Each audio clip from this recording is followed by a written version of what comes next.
The old man's face was turning blue by the time Natalie Cole realized nobody else at table 12 was going to move. She'd been 3 tables away balancing a tray of Waitress, when she heard the strangled, silent panic of someone choking. No dramatic gasping, just a man's hands flying to his throat, his chair scraping back, his wife frozen mid-sentence with a fork still raised. Natalie set her tray down so fast 2 plates rattled, and was across the dining room of the Ashford Grand Hotel before her floor manager had even fully turned around. "Sir, I need you to stand up," she said, already positioning herself behind him, already wrapping her arms around his upper abdomen with the practiced certainty of someone who'd been certified in first aid 3 separate times and had never once needed it, until now. "Natalie, wait," her floor manager David started, something anxious and legal sounding already forming on his lips. She didn't wait.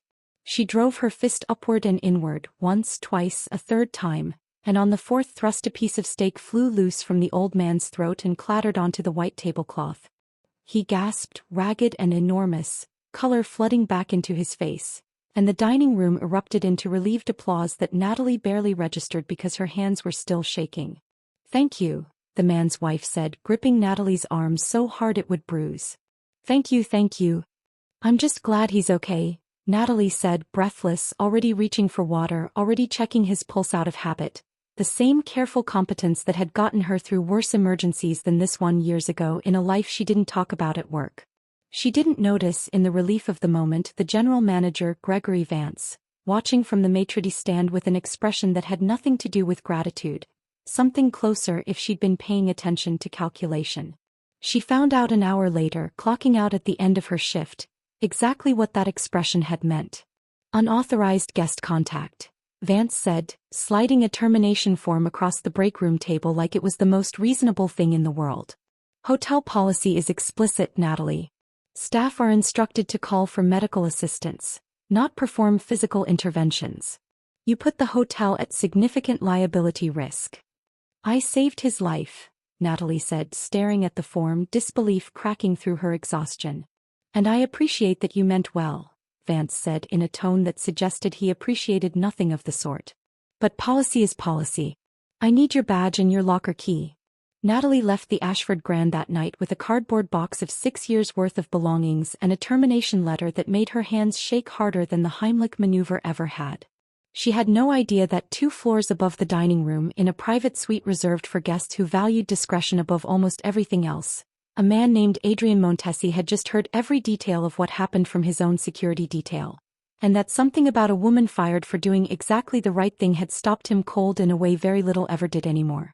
Natalie Cole was 32 years old, and the 6 years she'd spent waiting tables at the Ashford Grand Hotel in downtown Chicago represented the longest stretch of stability she'd managed to build since her life had fallen apart in her mid-20s. She lived alone in a modest 1-bedroom in the Pilsen neighborhood, the rent manageable on a waitress's wages only because she'd learned, out of hard necessity, exactly how to stretch every dollar as far as it would go. Before the Ashford Grand, before Chicago, she'd spent 4 years as an Army combat medic, 2 deployments, more emergencies handled under worse conditions than a hotel dining room, skills she rarely mentioned to coworkers because talking about that chapter of her life tended to invite questions she wasn't ready to answer. Her main financial pressure was modest but constant. A small mountain of debt from her mother's final year of illness, 5 years ago now, medical bills Natalie had quietly taken on herself because there'd been no one else left to carry them. Her personal goal, held close and rarely spoken aloud, was to someday save enough to go back to school for nursing, to finally use the medical training she'd built in the Army toward something more permanent than waiting tables, though that goal had felt for years now perpetually out of reach. Her emotional wound ran deep and specific. She'd left the military after watching a fellow medic hesitate during a critical moment, costing precious seconds that mattered, and she'd promised herself in the aftermath that she would never again let policy, procedure, or fear of consequences stop her from acting when someone's life was actually on the line. That promise had cost her a job tonight. It wouldn't have changed her decision even once looking back. Her moral boundary was simple and absolute. She did not hesitate when someone needed help, regardless of what the rulebook said, regardless of what it might cost her personally. She'd built her entire post-military identity around that unbending principle, refusing to become the kind of person who let liability concerns outweigh a human life. The recurring object she kept tucked into her wallet since her discharge was a small metal dog tag, not hers but her fellow medic's, given to her the day she left the service as a quiet, wordless acknowledgement of everything neither of them had ever fully talked through.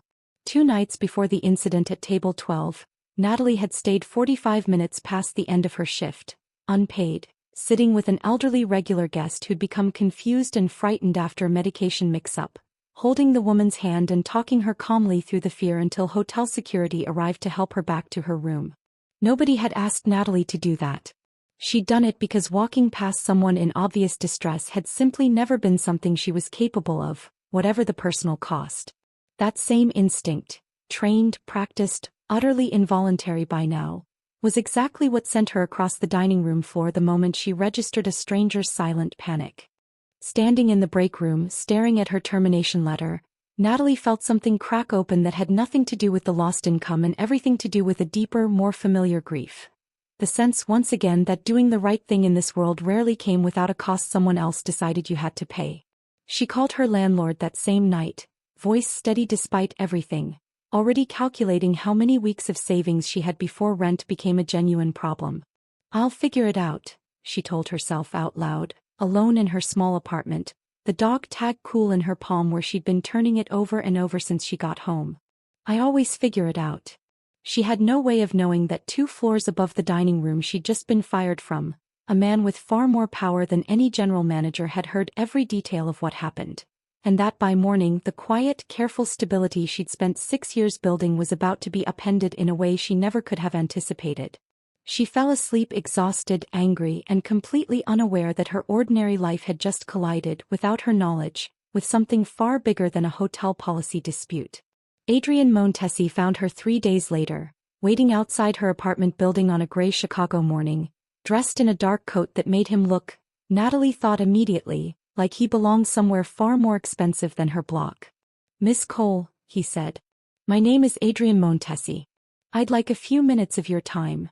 "I don't know you," Natalie said, keeping her distance, every instinct honed by years of careful independence telling her to be wary. "No you don't," Adrian agreed. "But I know what happened to you at the Ashford Grand 3 nights ago. I was staying there. My security detail informed me you were terminated for saving a man's life." Natalie's jaw tightened. "And what exactly is your interest in that?" "I bought the hotel yesterday," Adrian said without preamble, without apparent awareness of how enormous a statement that was. "The transaction closed this morning. My first act as the new owner was to reinstate every staff member terminated under Gregory Vance's management in the past year, starting with you." Natalie stared at him, certain she'd misheard. "You bought the entire hotel? Because I got fired." "Not only because of that," Adrian admitted. "I'd had concerns about the Ashford Grand's management for some time. But yes, watching a woman get punished for doing exactly the right thing accelerated my decision considerably." "I don't want charity," Natalie said immediately, sharp and instinctive. "I don't need you swooping in to fix my life because you felt bad watching from an upstairs suite." Something shifted in Adrian's expression, not offense but a kind of careful recalibration, like he hadn't expected resistance and was genuinely interested in it. "It's not charity," he said. "It's correcting a mistake your former management made. You have a job waiting at your previous position or a promotion if you'd prefer it, with back pay for the days you missed. That's not a gift. That's restitution. I earned my position there over 6 years," Natalie said.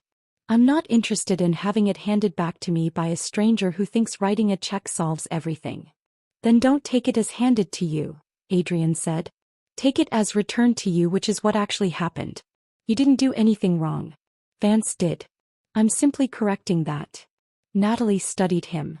The careful composure, the unhurried patience, something underneath the wealth and authority that felt more complicated than simple generosity.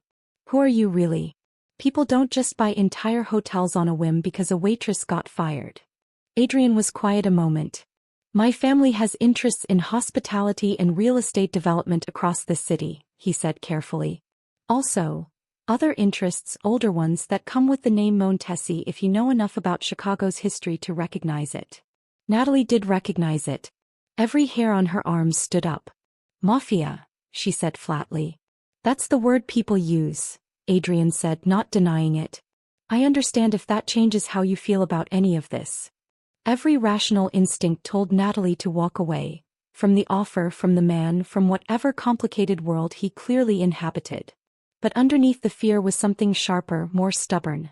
6 years of work taken from her over a manufactured technicality by a manager who'd looked oddly relieved to have an excuse, and a stranger now offering to correct that specific injustice, whatever his other, more complicated motives might be. If I come back, she said slowly, it's on my terms. I earn my position. No special treatment, no favors, no raise I haven't actually justified through my work. I'm not interested in being anyone's charity case or anyone's story about what a generous boss you are.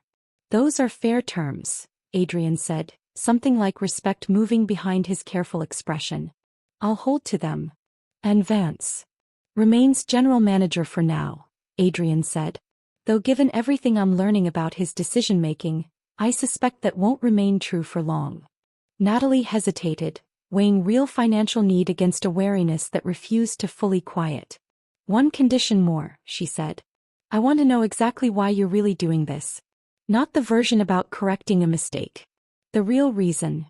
Adrian met her eyes directly, something unguarded briefly visible before his careful composure reasserted itself. Because in 11 years of running businesses in this city, I've watched dozens of people make the safe, self-protective choice when someone needed help. You didn't hesitate.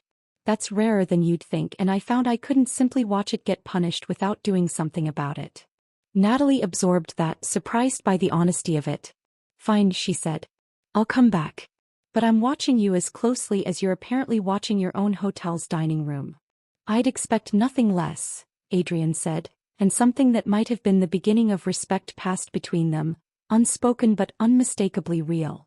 Natalie returned to the Ashford Grand the following Monday, reinstated to her position with back pay exactly as promised, and within days it became clear that Adrian's involvement wasn't limited to a single corrective gesture. He was present at the hotel more often than any owner Natalie had ever heard of, not hovering over the dining room, but present in a way that felt deliberate, watchful. He learned her schedule without asking her for it directly. He made a point of walking through the dining room during her shifts, never intrusive, but consistently, visibly aware of where she was and what she was doing. You don't need to keep checking on me, Natalie told him, cornering him near the hotel's business office after the second week. I told you I wanted to earn my position, not be supervised like I'm some kind of liability. I'm not supervising you, Adrian said.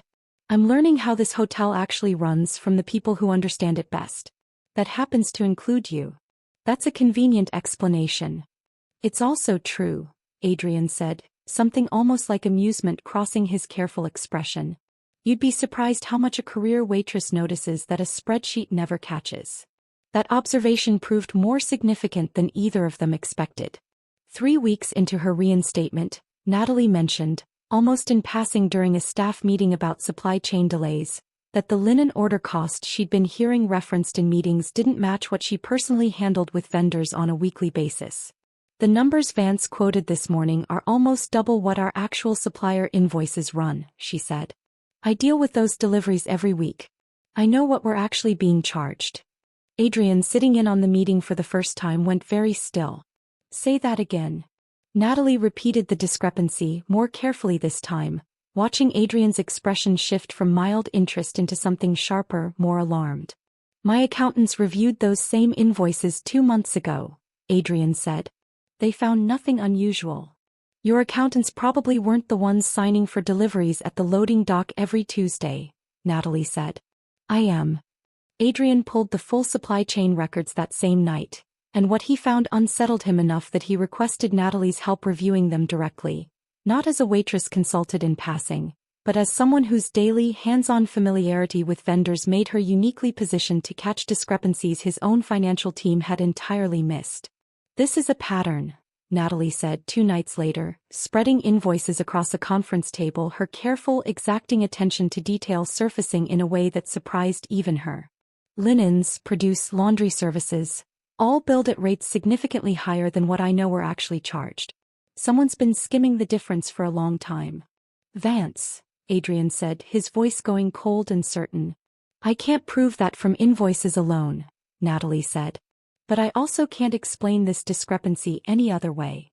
The consequence of that discovery arrived faster than either of them anticipated. Vance, sensing scrutiny he hadn't expected, grew visibly tense around Natalie in the days that followed, watching her with a wariness that Adrian noticed but didn't yet fully understand. People are asking questions about your sudden interest in a waitress, Adrian's cousin Renata warned him, cornering him in his office. It's making Vance nervous. If he thinks she's the one who noticed the discrepancy first, that puts her in a position she doesn't understand yet. Then I make sure she's protected. Protection draws exactly the kind of attention you're trying to avoid, Renata said. Especially from someone who might have more to lose than a hotel management position. The warning proved prophetic within the week. Natalie arrived home one evening to find her apartment had been searched. Nothing missing but drawers left deliberately ajar, and a notice on her door the next morning claiming a formal theft complaint had been filed against her by hotel management, alleging she'd been skimming from cash tips over several months. That's a lie, Natalie said, standing in Adrian's office, the fabricated complaint shaking in her hand. I've never taken a cent that wasn't mine. Someone's trying to discredit me before I can prove what I actually found. I know, Adrian said, his composure fraying into something angrier than she'd yet seen from him. Vance filed it himself. He's trying to get you removed before your discrepancy findings go any further. Then we expose him.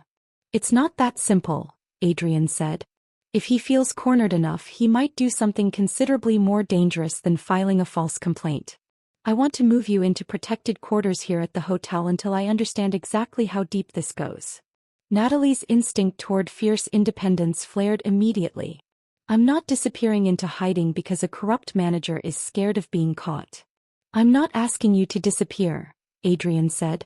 I'm asking you to stay somewhere I can actually keep you safe while we finish building an airtight case against him. You keep your badge. You keep working.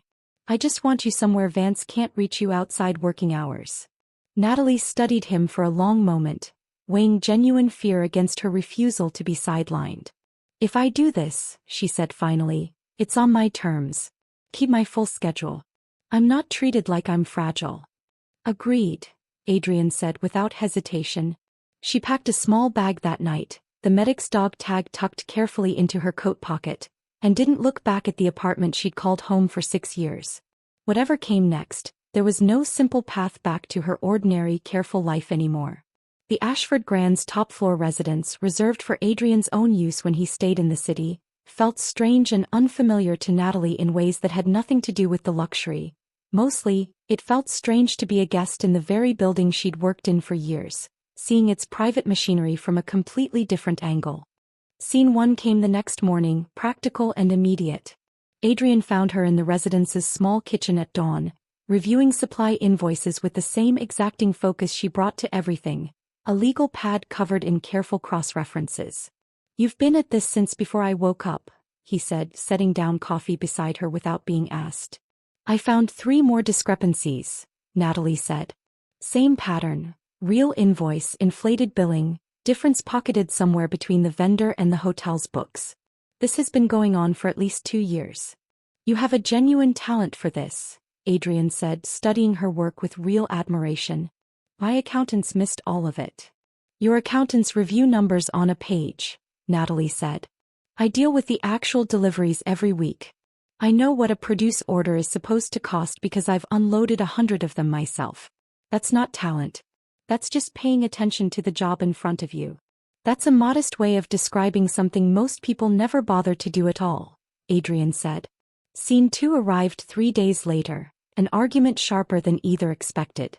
Adrian announced, over a quiet dinner, that he wanted to reassign Natalie temporarily away from dining room shifts entirely, keeping her fully occupied with the investigation instead. Absolutely not, Natalie said immediately. I told you I wanted my full schedule. Taking me off the floor isn't protection, it's just another version of deciding what's best for me without asking. Natalie, if Vance realizes how close you are to exposing him, then we handle that specific risk, but you don't get to keep changing the terms every time you get nervous, she said, voice rising with genuine frustration. I left the army because I watched hesitation cost someone precious time.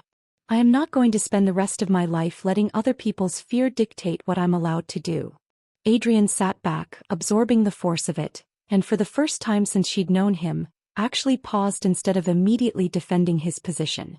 You're right, he said finally. Tell me what would actually work instead. Natalie's anger softened at the honesty. Keep me on the floor. Add security discreetly if you're genuinely worried, but don't take away what I actually earned back. Let me decide how to handle the real risk, not just your fear of a hypothetical one. Done, Adrian said, meaning it. Scene 3 came on the 7th night, when Natalie found him alone on the residence's small terrace overlooking the city, a glass of scotch he wasn't drinking held loosely in one hand. This hotel used to belong to my father's closest associate, Adrian said, before she'd even asked what was on his mind. Decades ago. My father was cheated out of a stake in it through a deal that was never honest to begin with, cut out entirely, humiliated in front of half the city's families. He never got it back. He died still angry about it, still convinced he'd been made a fool of. His voice went quieter. I bought this hotel in part because owning it felt like finally correcting something that happened to him. And then I watched history nearly repeat itself in miniature. A good person cheated by someone with more power, punished for doing the right thing while corruption walked free. I couldn't watch that happen twice. Natalie sat down beside him, close enough that their shoulders nearly touched. That's not a small thing to carry. I've spent years trying to prove I could run this family's legitimate interests better than my father ever managed to, Adrian said. More honestly. More carefully. And then I find out my own accountants missed 2 years of embezzlement happening under my own roof. It makes me wonder how much I've actually changed, or if I'm just running the same blind spots in nicer clothes. You noticed something was wrong the moment I told you, Natalie said gently. You didn't dismiss it because it came from a waitress instead of a spreadsheet. That's not nothing, Adrian. That's actually the opposite of what your father's associate did to him. He looked at her, something raw and unguarded moving across his face. You keep doing that, he said. Finding the thing underneath what I'm actually saying. I had a lot of practice reading people who weren't saying what they meant, Natalie said. It's useful in this job and outside it. They sat in silence that wasn't uncomfortable, the city lights spreading out below them, and something passed between them that wasn't yet spoken but was undeniably present. Two people who'd both learned, through different losses, exactly how much courage it took to keep doing the right thing when the world kept punishing it. It was Renata who broke the moment, appearing at the terrace door, tablet in hand, expression tight. Adrian, she said. I finally traced the falsified invoices back through the accounting system.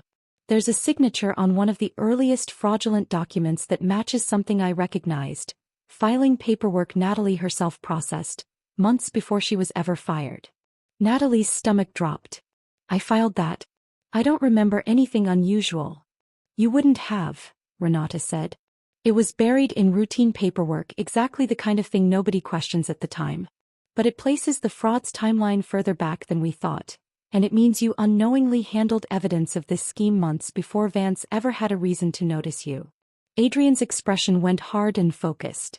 Which means Vance has known for a long time exactly how much you could potentially connect if you ever looked closely enough. Whatever fragile calm they'd built over the past week had just shattered completely. Natalie spent the next day combing through her memory of that early filing, the specific sequence of paperwork Vance had personally handed her to process months before her termination. Routine she'd assumed at the time, nothing worth questioning. I remember the order it came in, she told Adrian and Renata, sitting in Adrian's office with the falsified invoice spread across the desk. Vance gave it to me personally, out of sequence with the rest of that week's paperwork, and told me to file it directly without the usual secondary review. I didn't think anything of it. It was one form among dozens. That's exactly the kind of detail that would matter to a fraud investigation, Renata said. Out-of-sequence filing, personally delivered, secondary review deliberately bypassed. That's not an accident. He used me, Natalie said slowly, the realization settling cold in her chest. Months before he fired me. He was already building a paper trail that ran through my hands, probably counting on the fact that nobody would ever think to question a waitress's routine filing work. Adrian's jaw tightened. Which means he's known for months that you were unknowingly connected to this. The Heimlich maneuver, the termination, I wonder now if that wasn't really about liability at all. You think he fired me because he was worried I'd eventually notice something? I think, Adrian said grimly, that a man capable of manufacturing a theft complaint to silence you is capable of manufacturing a policy violation to remove you preemptively, the moment you started drawing attention to yourself by saving that guest's life. It gave him a convenient excuse he didn't have to invent from nothing. The pieces assembled themselves with sickening clarity. Vance hadn't fired Natalie over genuine liability concerns. He'd fired her because visibility, any visibility at all, put her closer to noticing exactly what she eventually did notice. The confrontation happened faster than any of them expected. Vance, apparently sensing the tightening net, cornered Natalie in the hotel's back office that same afternoon, while Adrian was occupied 2 floors up. You've been busy, Vance said, his voice carrying a controlled menace Natalie had never heard from him before. Digging through invoices. Asking questions you have no business asking. I have every business asking, Natalie said, backing carefully toward the doorway, calculating distance and exits the way her training had taught her. You used me to file falsified paperwork months ago. I didn't even know what I was signing off on. And now you do, Vance said, closing the distance. Which makes you a considerable problem. Adrian already knows everything, Natalie said, keeping her voice as steady as she could manage. The evidence exists whether you silence me or not. Evidence can be discredited, Vance said. Especially evidence connected to a waitress with a fabricated theft complaint already on her record. Natalie's pulse hammered, but her training held, years of staying calm under far worse pressure than an office confrontation. You're not thinking clearly, she said. If something happens to me now, right after you've been implicated, that makes you look considerably guiltier, not less. Something in Vance's expression flickered, genuine calculation warring with cornered panic. Before he could respond, the office door opened behind him and Adrian stood in the doorway, expression gone completely cold. Step away from her, Adrian said, voice absolutely lethal. Vance turned and whatever composure he'd maintained cracked entirely. Adrian, this isn't what it looks like. It's exactly what it looks like, Adrian said. You've been embezzling from this hotel for 2 years. You used an innocent employee to unknowingly file falsified paperwork. You fired her under a manufactured pretext the moment she became inconvenient. And now I find you cornering her in an office threatening to discredit her further. There's nothing left to explain. 10 years I've managed this property, Vance said, desperation cracking through. Your family trusted me completely. You betrayed that trust the moment you decided your own profit mattered more than the people working under you, Adrian said. Security arrived moments later, alerted by Renata, restraining Vance before the confrontation could escalate further. In the sudden ringing quiet afterward, Adrian crossed the office fast, checking Natalie carefully. Are you hurt? Natalie, look at me. I'm okay, she managed, hands shaking now that the immediate danger had passed. We're okay. Adrian's hand found hers, steady and certain, and Natalie understood that whatever came next would change everything permanently, not just for Vance but for the fragile, careful trust they'd built between them. What happens now? She asked. Adrian looked at Vance, restrained and furious, a decade of trust dissolving in real time.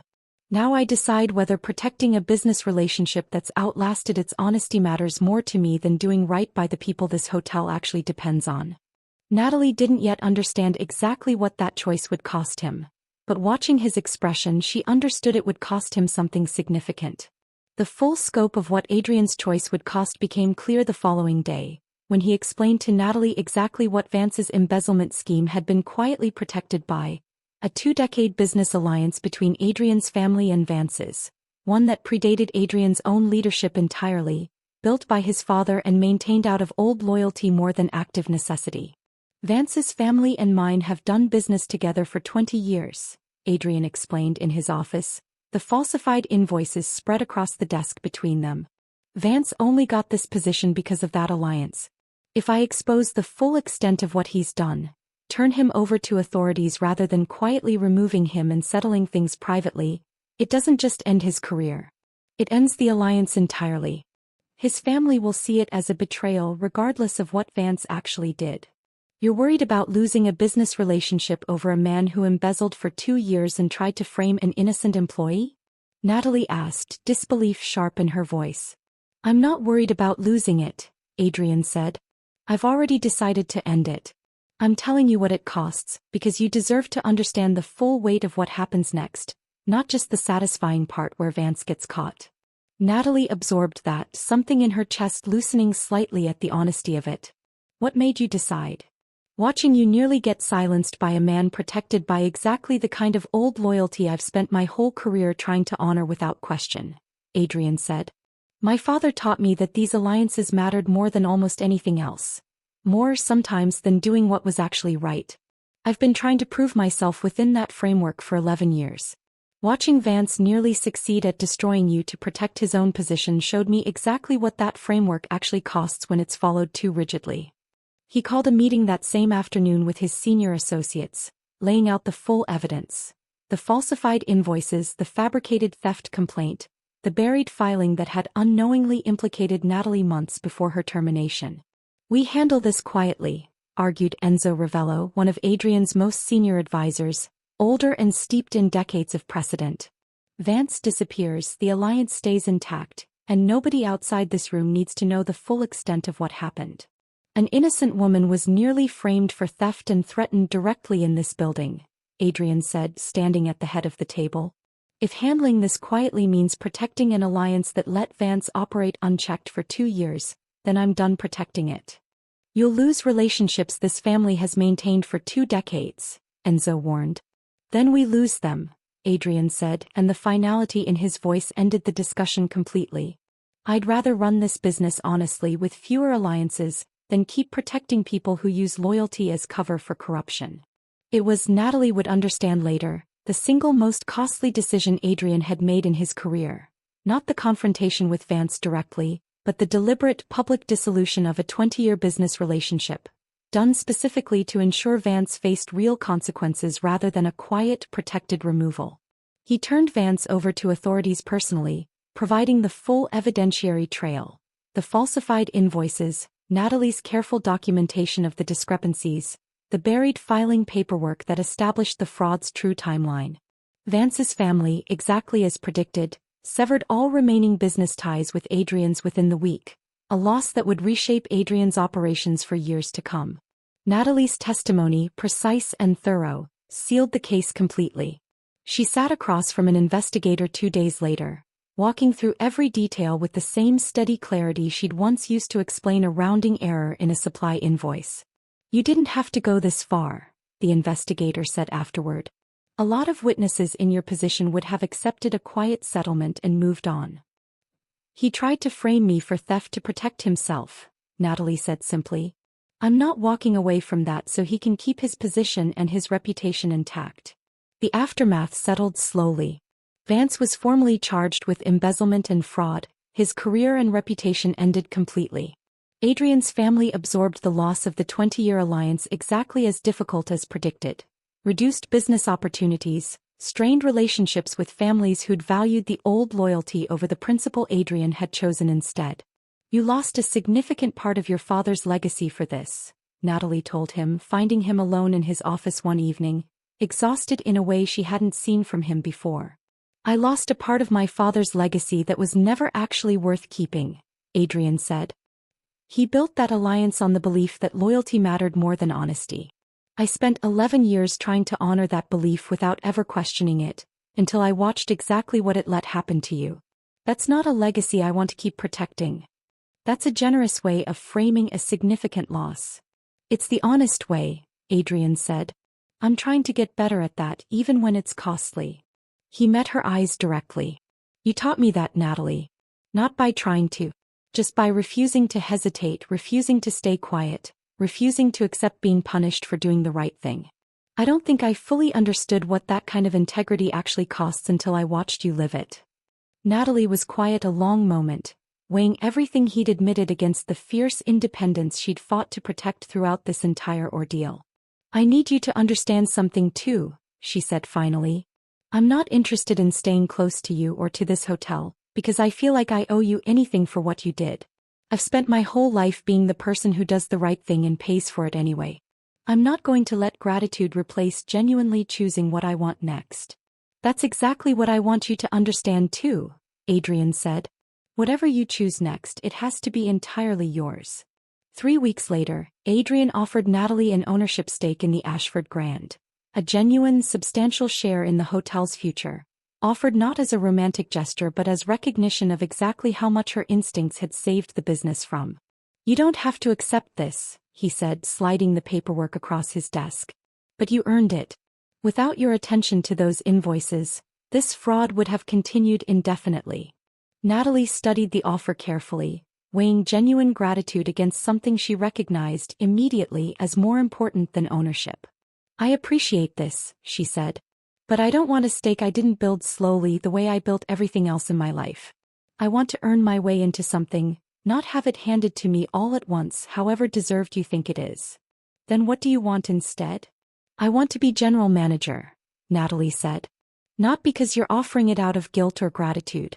Because I understand this hotel better than anyone who's run it in years, and I think I could do the job well on my own merit starting from where I already am."